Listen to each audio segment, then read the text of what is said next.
ওই যেটাতে তোমার ওই বারবার তোলা, আর হ্যাঁ এইটা বারবার তোলা আবার সেম সমপরিমাণ অন্য কিছু দেওয়া, সেইটা কেবল ছেড়ে এসেছিলাম, এই টপিকটা বোঝানোর ছিল। ঠিক আছে, এবার এই টপিকটা তো একটু ভালো করে বোঝানোর ছিল, কিন্তু ছেলেপেলা সবাই ডাব্বা দিচ্ছিল না। বেশ, যে কজন আছে সে কজনই বুঝে নেয়।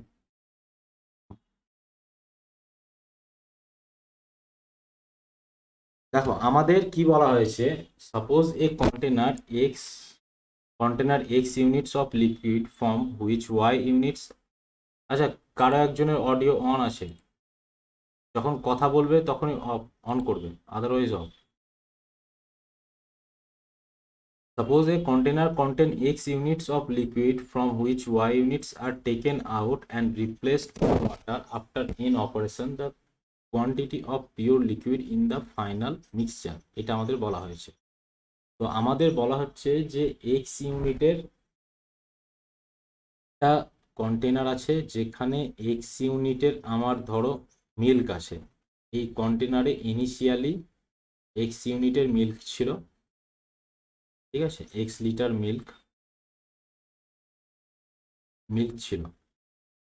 এবার কি বলা হয়েছে যে এখান থেকে অডিও কে অন করছো, অডিও অফ করে রাখো, যখন কথা বলবে তখন অন করবে। তো এখান থেকে বলা হচ্ছে যে ওয়াই ইউনিট বারবার তুলে নেওয়া হচ্ছে, Y unit taken out and replaced by water. তো প্রথমে ধরো এখান থেকে আমি ওয়াই ইউনিট মিক্সচার, মানে এখানে এক্স ইউনিট ছিল, এখান থেকে আমি ওয়াই লিটার ধরো আমি তুলে ফেললাম, এর সমপরিমাণ ওয়াই লিটার আমি জল অ্যাড করলাম। ঠিক আছে, তাহলে প্রথমবার যে অপারেশনটা হলো, সেই অপারেশনে তোমাদের মিল্কের কোয়ান্টিটি কতটা থাকলো, এক্স মাইনাস ওয়াই পরিমাণ, আর টোটাল এখানে ওয়াটার কত থাকলো, ওয়াই পরিমাণ। প্রথমবার খুব সোজাভাবে আমরা বার করে নিতে পারছি। এবার এইখান থেকে আবার আমরা কি করছি, যে আবার ওয়াই পরিমাণ তুলছি, সেকেন্ড অপারেশনে আবার ওয়াই পরিমাণ তুলছি, এটা আমাদের বলা হচ্ছে যে সেকেন্ড অপারেশনে আবার ওয়াই পরিমাণ আমরা এই মিক্সচারটা তুলছি, দিয়ে আবার কি করছি, মিক্সচারটা ওয়াই পরিমাণ তুলে আবার ওয়াই পরিমাণ কি দিচ্ছি, ওয়াটার অ্যাড করছি। তো দেখো যদি আবার আমি ওয়াই পরিমাণ অ্যাড করি, তো আমি আগে ওয়াটারের কোয়ান্টিটি দেখো আমার আগে ওয়াই পরিমাণ ছিল, ঠিক আছে, আবার আমি ওয়াই পরিমাণ অ্যাড করলাম, তাহলে প্লাস ওয়াই পরিমাণ ওয়াটার হলো। আর কি কিছু চেঞ্জ হয়েছে, আমরা যখন এখান থেকে ওয়াই পরিমাণ তুলেছিলাম, এই যে ওয়াই পরিমাণ উঠেছে, এই ওয়াই পরিমাণে কতটা মিল্ক অ্যান্ড ওয়াটার আছে বলতো, এখানে যে রেশিওতে ইনিশিয়ালি ছিল সেই রেশিওতেই আছে। আমি একটা ফ্রেশ পেজ নিয়ে বলি এটা, যে আমাদের যে রেশিওতে ছিল ইনিশিয়াল অবস্থায়, ধরো তোমার কাছে এরকম আছে, তুমি ধরো একটা বালতি নিয়েছো, এরকম একটা বালতি, এই বালতিতে তোমার এখন শুধুই জল আছে, ঠিক আছে। এই বালতিটা ধরো তোমার 10 লিটারের একটা বালতি, 10 লিটারের বালতি, এখানে শুধুই জল আছে। তুমি কি করলে, ওই জল থেকে তুমি 1 লিটার প্রথমে 1 লিটার তুমি জল তুলে নিলে, 1 লিটার জল তুলে নিলে। এবার কি করলে, তুমি আবার 1 লিটার ওর মধ্যে মিল্ক অ্যাড করলে। তাহলে ফার্স্ট অপারেশনের পর তোমার ওই বালতিতে মিল্ক আর ওয়াটার কি রেশিওতে থাকলো দেখো তো।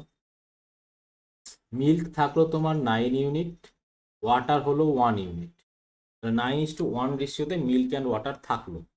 তো এবার বলা হচ্ছে যে তুমি এই অপারেশনটা আবার করছো, তুমি আবার সেকেন্ড অপারেশন করছো। সেকেন্ড অপারেশনে তুমি আবার, এবার তো আর এখানে শুধু মিল্ক মিল্ক বা ওয়াটার নেই, কারণ প্রথমে ইনিশিয়ালি ওয়াটার ছিল। এবার তোমার ওখানে যেহেতু তুমি মিল্ক ওর মধ্যে ঢেলে দিয়েছো, তাহলে ওটা মিক্সচার হয়ে গেছে। তো তোমার হচ্ছে 1 লিটার আবার বালতি থেকে তুলছো, 1 লিটার আবার বালতি থেকে তুললে, দিয়ে আবার যেটা তুমি ঢালছিলে, যে মিল্ক ঢালছিলে, আবার মিল্ক তুমি ওর মধ্যে ঢাললে। আমাদের সেকেন্ড অবধিও সোজা আছে। আমাদের কোশ্চেন হচ্ছে, এই যে আমি 1 লিটার তুলেছিলাম, এই যে 1 লিটার আমি তুলেছিলাম মিক্সচার, এই 1 লিটারটা যখন আমি তুলি সেই অবস্থায় যে মিল্ক অ্যান্ড ওয়াটার ছিল তাদের রেশিও কি ছিল, মিল্ক অ্যান্ড ওয়াটার, মানে এটা মিল্ক ছিল ইনিশিয়াল, এটা মিল্কের ছিল, কারণ আমি এখানে এখানে রেশিওটা ভুল লিখেছি, এখানে ওয়াটার ইস টু মিল্ক হতো, কারণ এখানে বলেছি কি ইনিশিয়ালি ওয়াটারই ছিল, এখানে এই জায়গাটা কনফিউজ হবে না, আমি লিখতে ভুল করেছি, এখানে ওয়াটার এখানে মিল্ক। তো এই যে মিক্সচারটা তুলেছো 1 লিটার, এই মিক্সচারের মধ্যে তোমার মিল্ক কত আছে, 1 লিটারের কি হবে 1/9 হচ্ছে তোমার মিল্ক, আর এই 1/10 হচ্ছে তোমার কি, এইখানে যদি তুমি মিল্ক বার করো তাহলে এই 1 লিটারের কি হবে 1/10 হচ্ছে মিল্ক, আর ওয়াটার কি হবে এই 1 লিটারের 1/9 হবে মিল্ক, এই ওয়াটার। তাহলে তোমার মিক্সচারে তোমার ওয়াটার কত পড়ে থাকলো 9, তুলে নেওয়ার পর এটা এখনো ঢালিনি, ঠিক আছে, তাহলে 9 লিটার ওয়াটার ছিল, আমি তুলে নিয়েছি, তাহলে এখানে কি হচ্ছে, এখানে দেখো 0.9 তোমার উঠেছে, তাহলে -0.9 এটা উঠেছে, এত পরিমাণ ওয়াটার উঠেছে। আর কি হয়েছে, আর যে 1 লিটার মিল্ক ছিল সেই 1 লিটার মিল্ক থেকে কতটা মিল্ক উঠেছে 0.1, 0.1 মিল্ক উঠেছে। এবারে তুমি বলছো যে আবার ওর মধ্যে 1 লিটারের মিল্ক অ্যাড করে দিচ্ছ, তাহলে তোমার কি হলো, আবার 1 লিটারের মিল্ক অ্যাড হলো 1 লিটারের, তাহলে এটা হচ্ছে তোমার নতুন রেশিও। তাহলে এটা কি আসছে তোমার 8.1 ইস টু তোমার 2 থেকে 0.1 বাদ দিচ্ছি, তো কত হবে 1.9, এটা আসছে। এই অপারেশন তোমাকে আবার যদি করতে বলা হয়, ঠিক আছে, তাহলে আবার কি হবে, আবার তুমি যদি এই অপারেশনটা করো তো তোমার কমপ্লেক্সিটিটা বাড়তে থাকবে, যে আবার তোমাকে বার করতে হবে যে এই অবস্থায় যখন পড়ে আছে এই অবস্থায় রেশিও হচ্ছে 8.1 ইস টু 1.9, এটা হচ্ছে রেশিও। তুমি যদি আবার মিল্ক তোলো তাহলে কি হবে, 1 লিটার যদি মিক্সচার, সরি আবার যদি 1 লিটার মিক্সচার তোলো তাহলে ওই 1 লিটারের মধ্যে মিল্ক কত আছে, 1 লিটারের মধ্যে মিল্ক কত থাকবে, মিল্ক থাকবে হচ্ছে 1.9/10, কারণ এই দুটো সাম করলে 10 আসে। আর ওয়াটার কত আসবে, তোমার ওয়াটার আসবে 1 × 8.1/10, এটাই আসবে। তো তোমাকে আবার সেকেন্ড অপারেশনের পর কি করতে হবে, যতটা তুলে ফেলছো ততটা বাদ দিতে হবে, যে 8.1 মাইনাস কত ছিল এখানে আমাদের ওয়াটারে, 8.1 মাইনাস 0.81, 0.81, এটা হচ্ছে ইস টু আমাদের কি আসছে দেখো 1.9 থেকে আবার কতটা উঠছে 0.19, 0.19 এটা উঠছে, যে তুমি আবার মিল্ক অ্যাড করছো 1 লিটার মিল্ক অ্যাড করছো, তাহলে আবার 1 লিটার মিল্ক অ্যাড করছো। এবার এই অপারেশনটা যখন 3বার হয়ে যাচ্ছে অঙ্কটার কমপ্লেক্সিটি পিকে পিকে পৌঁছে যাচ্ছে, ঠিক আছে, তাই আমরা এইভাবে ট্র্যাডিশনাল রেশিওতে যেভাবে করে এসেছি এই বারবার অপারেশন হওয়া অঙ্কগুলোকে এইভাবে আমরা কখনোই চেষ্টা করব না। তো এই চেষ্টাটা যাতে আমাদের এরকম প্রবলেম না হয়, তো সেটার জন্যই আমাদেরকে এখানে এইটা দেওয়া হয়েছে, যে এই জিনিসটা তাহলে ফর্মুলাটা আমাদের বুঝতে হবে। ফর্মুলাটার প্রয়োজনীয়তা বুঝলাম, এবার আশা করি সবার মনে থাকবে যে এটা ছাড়া উপায় নেই। সবাই বুঝলাম যে কমপ্লেক্সিটিটা কোথায় হচ্ছে আমাদের, আমি ফর্মুলাটা এখনো বোঝাইনি,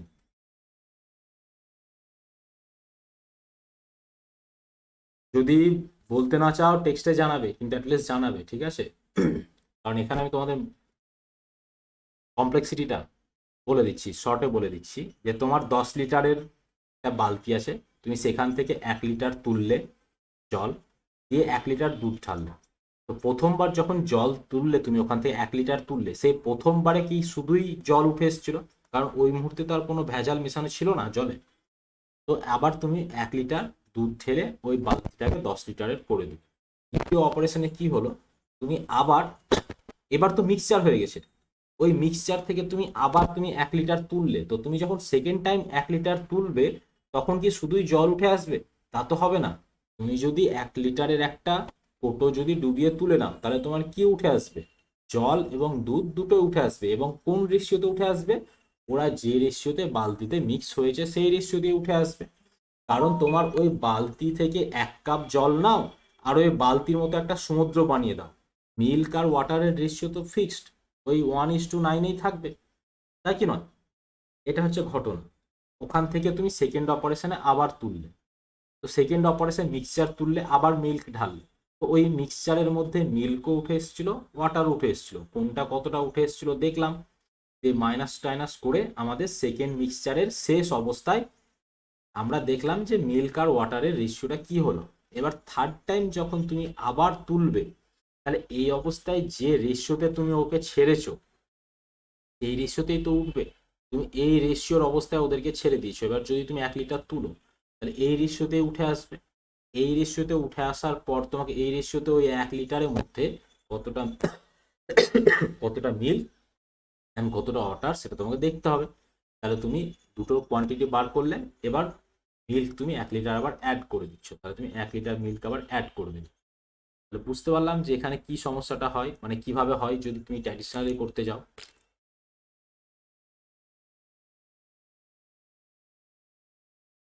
আমি এটা বলছি, এটা মনে রাখতে গিয়ে কোনো দরকার নেই, আমি জাস্ট কমপ্লেক্সিটিটা বোঝাচ্ছি তোমাদের যাতে এইটা মনে রাখতে সুবিধা হয়। কারণ আমরা কোনো কিছুতে মানে কঠিন না পেলে আমরা সোজা জিনিসটাকে ভ্যালু দিতে জানি না, এটা আমাদের প্রত্যেকটা স্টুডেন্টের ধর্ম, যে আমরা কঠিন জিনিস না পেলে সোজা জিনিসের ভ্যালু দিই। এবার এটার ভ্যালু দেব, তো আমাদের বলা হচ্ছে the quantity after N operation, মানে এনটা অপারেশন হয়েছে, যেমন আগের বার 3টা অপারেশন হয়েছিল, এখানে টোটাল এনটা অপারেশন হয়েছে। The quantity of pure liquid in the final mixture. ধরো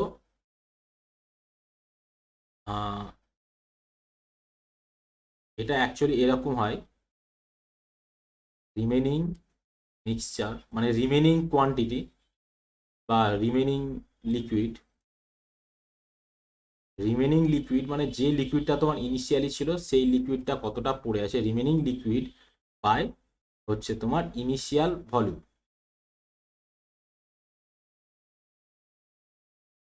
ইনিশিয়াল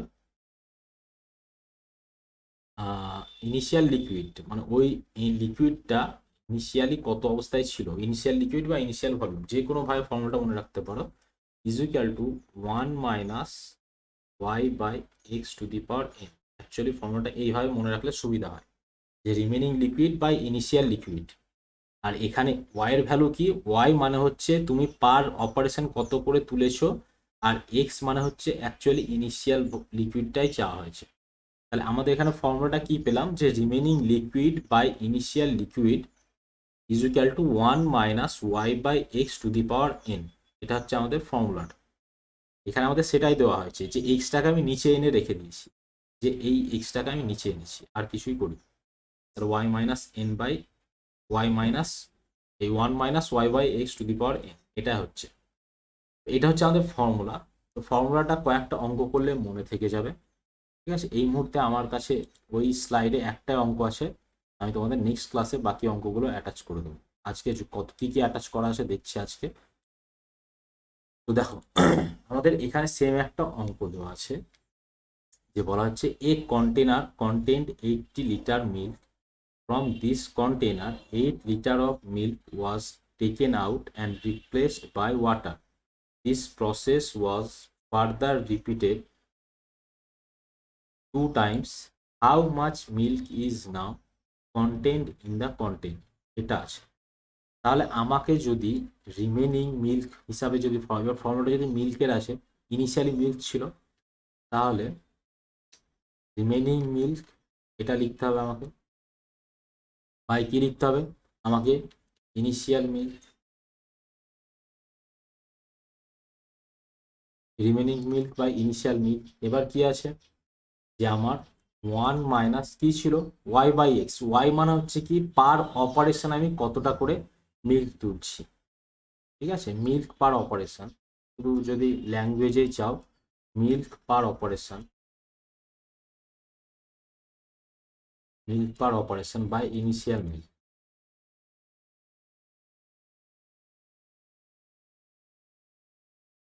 টু দি পাওয়ার, এখানে কতবার হয়েছে, ফার্দার রিপিটেড 2 times, মানে আগে একবার হয়েছে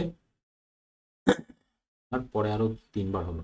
তাহলে রিমেনিং মিল্ক আমার কত আছে সেটাই চেয়েছে, how much milk is now contain in the container, কতটা মিল্ক আছে। তাহলে আমাদের ইনিশিয়াল মিল্ক কত ছিল বলো, 80 লিটার ছিল। 1 মাইনাস মিল্ক পার অপারেশন আমার কত করে মিল্ক তোলা হয়েছে দেখো, 8 লিটার করে পার অপারেশনে মিল্ক তোলা হয়েছিল।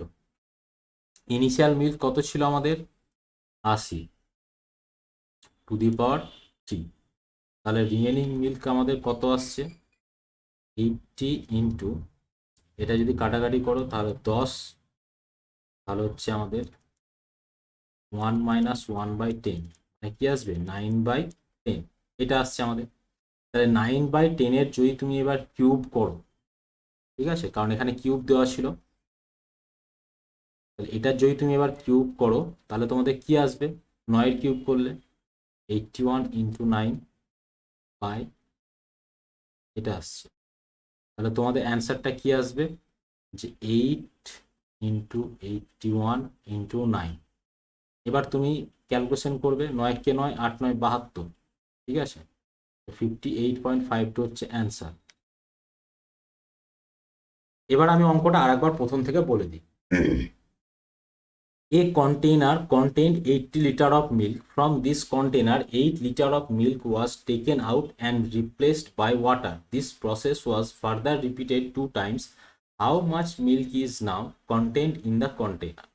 তো বলা হচ্ছে একটা কন্টেনার আছে, কন্টেনারে 80 লিটার মিল্ক আছে। এবার এই কন্টেনারের 80 লিটার মিল্ক থেকে 8 লিটার মিল্ক আমি তুলে নিয়েছি এবং সেখানে আমি জল ভরে দিয়েছি।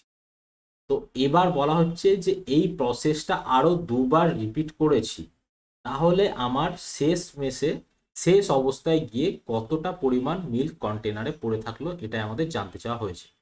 তাহলে আমরা কি জানি, remaining milk by initial milk is equal to 1 minus milk per operation by initial milk to the power n, n মানে 3। তাহলে remaining milk by initial milk আমাদের 80 ছিল, 1 minus milk per operation 8 by 80 to the power cube. তাহলে এটা calculation করে এইরকম ফরম্যাটে আসলো। এবার আমি এখানে বলছি যে তোমাকে গুণ করার দরকার নেই, তুমি এখানে দেখছো যে দুটো শূন্য আসে আর এখানে প্রত্যেকটাতে দুটোর পর ডেসিমাল আছে, তার মানে কোনো অ্যাপ্রক্সিমেশন নেওয়া হয়নি, ঠিক আছে। যদি আমাদের এখানে 3টে শূন্য থাকতো এবং এখানে যদি দুটো করে ডিজিট দেওয়া থাকতো, তাহলে আমরা ইউনিট ডিজিট টেস্ট করতাম না। কেন, কারণ সেই ক্ষেত্রে অ্যাপ্রক্সিমেশন নেওয়া আছে। তো আমরা এখানে জাস্ট অ্যাপ্রক্সিমেশনটা টেস্ট করলাম, যে 9 প্রত্যেকের ইউনিট ডিজিটটা গুণ করছি, 9 কে 9, 8 9 72। তাহলে ইউনিট ডিজিট কি হবে, 2 হবে। এখানে ইউনিট ডিজিট শুধু 2 এর কাছে আছে, আর কারো কাছে নেই। তাহলে বুঝতে পারলাম সবাই, কারো কোথাও কোনো ডাউট আছে ওই ইউনিট ডিজিট কনসেপ্টটা? আচ্ছা, আর কারো কোনো কোশ্চেন?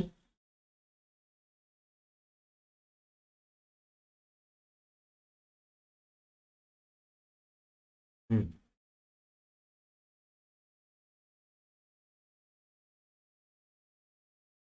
81 ইন্টু 90টা আসছে তোমার 9-এর কিউব আছে, তো 9-এর কিউব আছে, তো আমি স্কোয়ার ইন্টু 9 লিখেছি, এখন পারছিলাম না কিউব, অত ঝামেলা আমি যেতে চাইছিলাম, ঠিক আছে। কারণ আমরা অত ক্যালকুলেশন করার থেকে আমরা জাস্ট ইউনিট ডিজিট টেস্ট করবো, সেই যে উদ্দেশ্যে ওটা করা। হুম হুম, তো আমরা ওই জন্য এটা। আচ্ছা, অরূপ কিছু বলছিলে?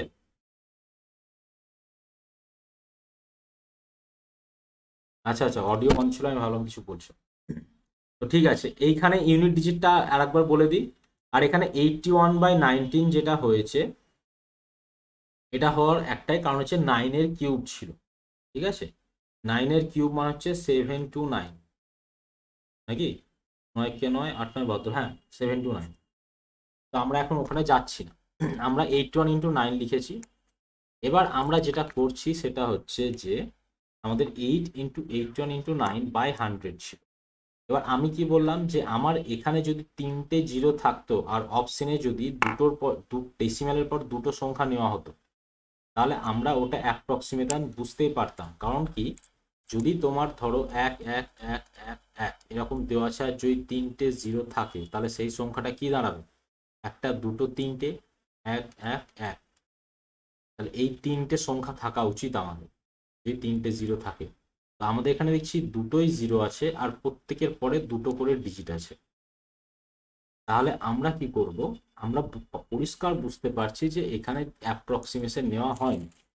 তার জন্য আমরা ইউনিট ডিজিট টেস্ট করলাম। যদি দেখতাম যে তিনটে জিরো আছে, তিনটে ডিজিট আসার কথা, কিন্তু আমাদের এখানে দুটো বা একটা করে ডিজিট নেওয়া হয়েছে, তার মানে কি সেটা অ্যাপ্রক্সিমেশন নেওয়া হয়েছে, সেখানে আমরা ইউনিট ডিজিট টেস্ট করব না। তার জন্য আমরা এখানে ইউনিট ডিজিট টেস্ট করলাম। এবার ইউনিট ডিজিটটা কিভাবে টেস্ট করলাম, প্রত্যেকের এককের সংখ্যা গুণ করছি, 9-এর সঙ্গে এর 1 গুণ করছি এককের সংখ্যা, তার সঙ্গে 8 গুণ করছি, সবগুলো গুণ করে পাচ্ছি আমরা 72। 7-এর কোনো কাজ নাই, 2 হচ্ছে আমাদের ইউনিট ডিজিট এককের সংখ্যা, সেটা এখানেই পাচ্ছি। বুঝতে পারলাম ইউনিট ডিজিটটা।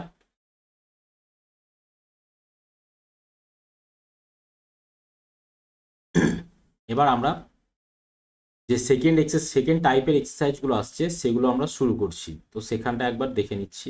সেকেন্ডগুলো আবার মানে এইখানে তোমার যেগুলো ছিল 35 অব্দি তোমার ছিল রেশিও, একদম সমস্ত কনসেপ্টগুলোই দিয়ে দেওয়া হয়েছে। এবার এখানে কিছু প্র্যাকটিস কোশ্চেন আছে যেগুলো একটু সময় দিতে হবে, কারণ এরিথমেটিকের 3টে চ্যাপ্টার আছে, যে 3টে চ্যাপ্টারকে কখনো ইগনোর করা যায় না: percentage, ratio proportion and profit loss. তো আমাদের হচ্ছে if 2/3 of A is equal to 75% of B is equal to 0.6% of C, then A B C is equal to কত? তোমাদের এই অঙ্কগুলো চাওয়া হয়েছে, ঠিক আছে? তো আমি এই অঙ্কগুলো করাচ্ছি না, আমি তোমাদেরকে করতে দিচ্ছি, তোমরাই করো এগুলো।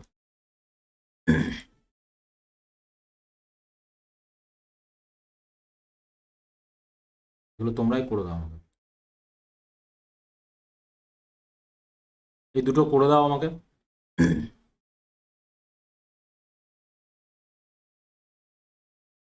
1 and 2 আমাকে করে দাও।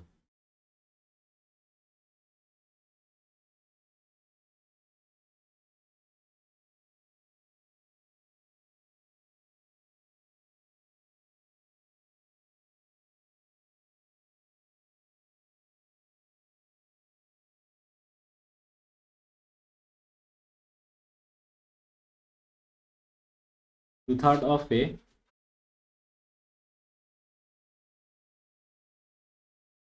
2/3 এ ইজ ইকুয়াল টু 75%। আমি এটা পার্সেন্টেজ পড়ানোর সময় বলেছিলাম, এগুলো ভাবা অভ্যাস করতে হবে এখন থেকে। 75% মানে কত? 3/4। যদি তাতেও না হয় তাহলে তুমি দেখো, 75%কে যদি ব্রেক করো 75/100, তুমি যদি 25 দিয়ে কাটাকাটি দাও 3/4, তাহলে 3/4 of B is equal to 6 এই মানে 0.6 ইন্টু সি আছে, এটাকে আমরা কি ডিরেক্ট বলতে পারি যে 3/5? যদি বলতে না পারি তাহলে কিভাবে বলছি একবার দেখে নেব। 0.6 আছে মানে হচ্ছে 6/10 পয়েন্ট টোটালে, এটা হচ্ছে 3/5, তাহলে হচ্ছে আমাদের 3/5 সি। এবার আমি এই ধরনের কেসে আমি দুটো জিনিস বলেছিলাম, যে তুমি হয় গুণ করে সবাইকে সিম্পল ফর্মেটে রাখো, কিংবা সবগুলোকে A by B, A by something, B by something, C by something ফর্মেটে নিয়ে আসো, তাহলে বেশি সুবিধা। দেখো এখানে 2 আছে, এখানে 3 আছে, এখানে 3 আছে, তাহলে প্রত্যেককে 6 দিয়ে ভাগ করো বা 1/6 দিয়ে গুণ করো। 2/3 into A is equal to 1/6 into 3/4 B is equal to 1/6 into 3/5 into C. তাহলে দেখো আমাদের কি আসছে, এখানে 3, এটা কাটাকাটি করলেও 2 আসছে, এটা কাটাকাটি করলেও 2 আসছে। তাহলে আমরা কি পাচ্ছি, a/9 is equal two b/8 is equal two c/10। আমরা কি বলেছিলাম, যদি এরকম বাই ফরম্যাটে আমরা নিয়ে আসতে পারি, ইনস্ট্যান্ট বলে দিতে পারি যে a/b/c ইজ ইকুয়াল টু 9:8:10। এইখানে কার কার সমস্যা হলো আমাকে বলো।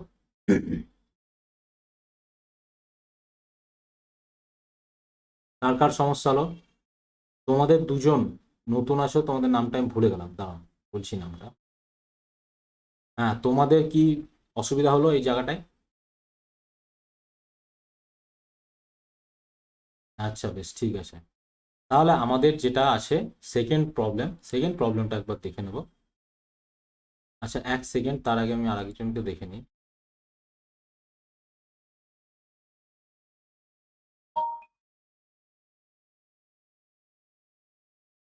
আচ্ছা, একজন দুর্বল ছাত্রী ছিল, সে আজ ক্লাসে নেই। যাই হোক, আমাদের নাম্বার টু, নাম্বার টুটা দেখবো। নাম্বার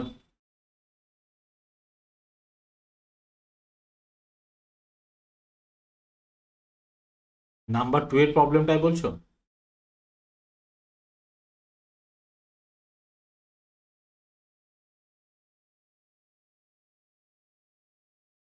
নাম্বার টু এ এখানে, না নাম্বার ওয়ানে?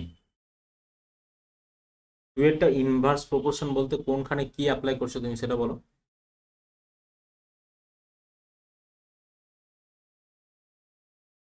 তুমি, তোমার কাছে মার্কার আছে তো, তুমি একবার লিখে দেখো তো কি বলতে চাইছো তুমি।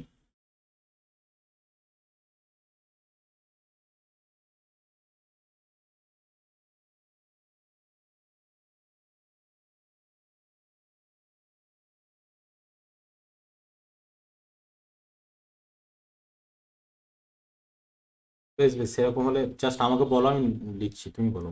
এ বাই বি করলে, তার, হ্যাঁ, এ বাই বি, তারপর A by B is equal to 5/7। এ আছে, করতে চাইছো টু বি ডি, এটা করতে, এটা আরামসে করতে পারো, কারণ তোমাদের এখানে এসি ইজ টু বিডি চেয়েছে। বেশ, তুমি রিমুভ করো না, আমি দেখিয়ে দিচ্ছি, আমি বলে দিচ্ছি তুমি অ্যাকচুয়ালি কি বলতে চাইছো। তোমার মার্কিংটা রিমুভ করে দাও,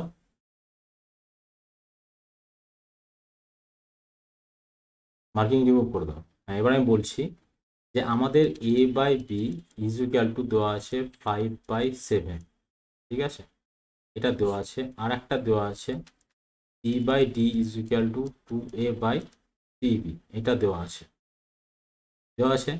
এ আমাদের চাওয়া হয়েছে কোশ্চেনে যে এ বাই এসি ইন্টু বিটি, এটার ভ্যালু কত হবে, এটা আমাদের কোশ্চেনে চাওয়া হয়েছে।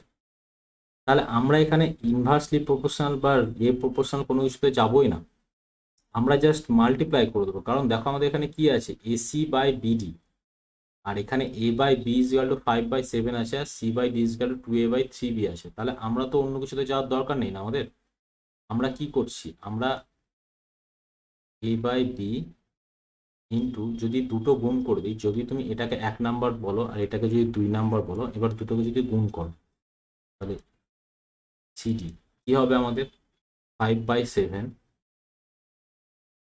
ইন্টু, এখানে কি ছিল, সি বাই ডি মানে ছিল 2a/3b। কিন্তু আমাদের এই যে এ বি আছে, এ বি এর ভ্যালুটাও তো আমাদের ইনপুট করতে হবে।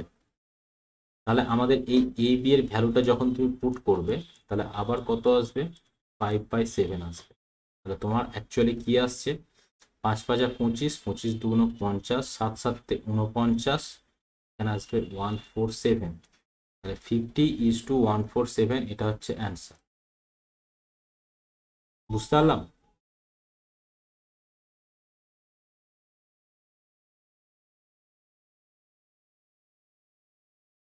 হিরণময় বুঝতে পারলাম না? অরূপ বলেছিল না, অরূপ বুঝতে পারলাম। হুম, এবার দেখো আমরা,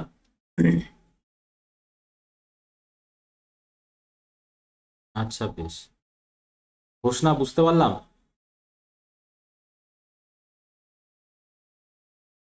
আচ্ছা বেশ, আমরা মিতালি, তোমার ঠিক আছে, শরীর ঠিক আছে তো এখন?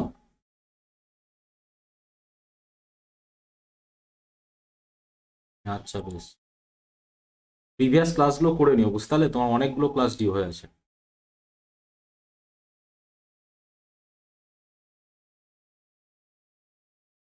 আমাদের এটা বলা হয়েছে X is to Y is to 3:2, then value of this. দেখো আমরা একটা জিনিস আমরা বলে এসেছি যে X is to Y is equal to 3:2 আছে, মানে আমরা X is equal to 3, Y is equal to 2 এটা কখনোই বলতে পারি না। কারণ 3:2 মানে নাম্বারগুলো 6-4ও হতে পারে, ঠিক আছে, 12-8ও হতে পারে, তাই কি নয়? আমার নাম্বারগুলো যা খুশি তাই হতে পারে, 30-20ও হতে পারে। তো আমরা কি করে নাম্বার দুটো 3:2 বলবো? কিন্তু আমরা এখানে দেখছি x² + y² আছে, আর এখানে x² - y² এই টার্ম আছে, তাদের রেশিও করা হয়েছে। অর্থাৎ আমি যদি নাম্বার দুটোকে 3x2 মানে 3a 2a ধরেও ডিল করলে যা অ্যান্সার আসবে, আমার এখানে 3 2 ধরে ডিল করলেও তাই আসবে, কারণ আমার বোথ কেসেই আমি এ রিলেটেড টার্ম পাবো এখানে, এবং এখানেও বোথ কেসে এ রিলেটেড টার্ম পাবো। যেই দুটোর রেশিও করছি মানে ওই দুটো এ ক্যান্সেল আউট হয়ে যাবে।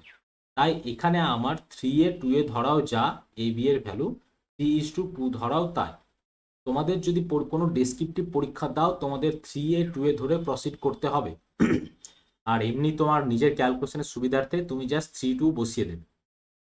তাহলে এখানে জাস্ট বলে দেবে 2 ইন্টু এক্স এর ভ্যালু 3 ধরে নিচ্ছ, 3 এর স্কোয়ার মানে হচ্ছে 9, ওয়াই এর ভ্যালু তুমি 2 ধরছো মানে হচ্ছে 3 × 4, এই পাচ্ছ তুমি ইজ টু এখানে 3x² 3 ইন্টু x² মানে হচ্ছে তোমার কত 9, মাইনাস 2 ইন্টু y² মানে হচ্ছে 2 × 4, এই পাচ্ছ। তাহলে তোমার 9 2 18 প্লাস 12, আর এখানে কি হচ্ছে 3 9 27 মাইনাস 8 এই আসছে। তাহলে 30:19, এটা হচ্ছে আমাদের অ্যান্সার। ঠিক আছে, একদম সোজা অঙ্ক ছিল, এই অঙ্কগুলো করানোর কিছুই ছিল না। আমি জিজ্ঞাসা করলাম না কারো সমস্যা আছে কিনা, কারণ একদমই সোজা অঙ্ক। আমাদের পরের যে অঙ্কগুলো আছে এগুলো আমাদের এবার একটু দেখে নিতে হবে। এই যে অঙ্কটা আছে খুব সোজা অঙ্ক, মানে একদমই তাই। আমাদের বলা হচ্ছে যে 324.36 টাকা আছে, যে টাকাটা আমার ভাগ করে দেবো তিনটে পার্টে 5:6:7 রেশিও। তাহলে ওই তিনটে পার্ট কি কি হবে, এটা একটা ভাগ, এটা আর একটা ভাগ, এটা আর একটা ভাগ, আর এটা আর একটা, এর মধ্যে কোনটা ঠিক অপশন, ঠিক আছে, এটা তোমাকে চেয়েছে। যেমন আমি যদি অঙ্কটা করার আগেই দেখতে পাচ্ছি যে এইটা হবে না, কারণ ইউনিট ডিজিটগুলো যোগ করো, 4 4 8, মানে লাস্ট ডিজিটটা 4 4 8, 8 2 10, আমাদের এখানে লাস্ট ডিজিট কত আছে 6 আছে, তাহলে এটা হবে না। এখানে দেখো 4 আর 2 6, 6 আসছে, এখানে 4 আর 2 6 6 আসছে, হ্যাঁ 4 আর 2 6 6 আসছে। তাহলে আমরা এই অপশনটা হবে না, বুঝতে পারলাম। পরীক্ষার হলে অনেক সময় এরকমও হয় যে হয়তো দুটোর মধ্যে কনফিউশন থাকে। ঠিক আছে, তোমরা এবার ক্যালকুলেট করবে, যে কোনো একটা বার করলেই তো বেরিয়ে যাবে। ঠিক আছে, তাহলে আমাদের কি আসছে, প্রথমটাই যদি বার করো তুমি 5/18 ইন্টু 324.36, তাহলে 18.02 এই আসছে আমাদের। ঠিক আছে, তাহলে আমাদের 5 18 90, 90.1 এটা আসবে। 90.1 আমাদের শুধু এখানেই আছে, অপশন এ। ঠিক আছে, এবার এটা কিভাবে হলো, যে 18 স্কোয়ার করলে হয় তোমার হচ্ছে 324, তো সিম্পলি আমরা বলতে পারছি এটা 18 হবে, কারণ পরেরটাও কাটাকাটি চলে যাচ্ছে।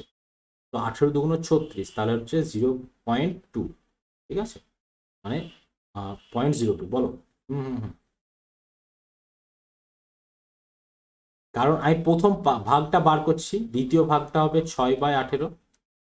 এই এদের রেশিওর সাম করলে কি হয়, আমি রেশিওতে ব্রেক করি, তখন কি করি, যার ভাগটা বার করি তার রেশিও পার্টটা ওপরে দিই, আর টোটাল যে পার্টটা ছিল রেশিও সাম সেটা নিচে দিই, কিন্তু আমার টোটাল যে অ্যামাউন্ট সেটাই। এখানে বাদ বাকিগুলো ক্যালকুলেট করার দরকার নেই তোমার, সিম্পলি বেরিয়ে যাচ্ছে 90.1। ঠিক আছে, আর হুম, তোমার এখানে দশমিকের পরে কি আছে, 36 আছে, 36 আছে। তো তোমার টাকাটা যদি তুমি তিনজনকে ভাগ করে দাও, তাহলে এই দশমিকের পরের সংখ্যাগুলো 36ই তো দিতে হবে ওকে, না দিলেই তো ভুল, তাই কি নয়? তো দেখো এখানে 36 মানে 4 দিতে হবে, 4 আর 4 8, 8 আর 2 10 আসছে। আদেও কি আমার লাস্ট জিরো, এখানে জিরো আছে, এখানে তো 6 আছে, তাহলে তো পসিবল নয় এটা। এই তিনটে পসিবল, কারণ এই তিনটে 4, এখানে 2 আর এখানে 0 6 দেয়, 4 এখানে 2 এখানে 0 6 দেয়, 4 2 0 6 দিচ্ছে। ঠিক আছে, এই পরের অঙ্কটা দেখি। পরের অঙ্কটা দেখার আগে আমরা ক্লাসটাকে রিস্টার্ট করব, তো আমি ক্লাসটা রিস্টার্ট করার আগে 2 মিনিট ব্রেক নেব। ঠিক আছে, কারণ আমাকে 2-3 জন মেসেজ করছে, বলছে জয়েন হতে পারছি না, তো আমি তাদেরকেও জয়েন করিয়ে নেবো, তোমাদেরকেও ক্লাসটা আবার বাকি আবার সেকেন্ড স্লটেও ক্লাস হবে এখন। ঠিক আছে, ক্লাস হবে এখন, শেষ হবে, জয়েন করবে সবাই, ঠিক আছে।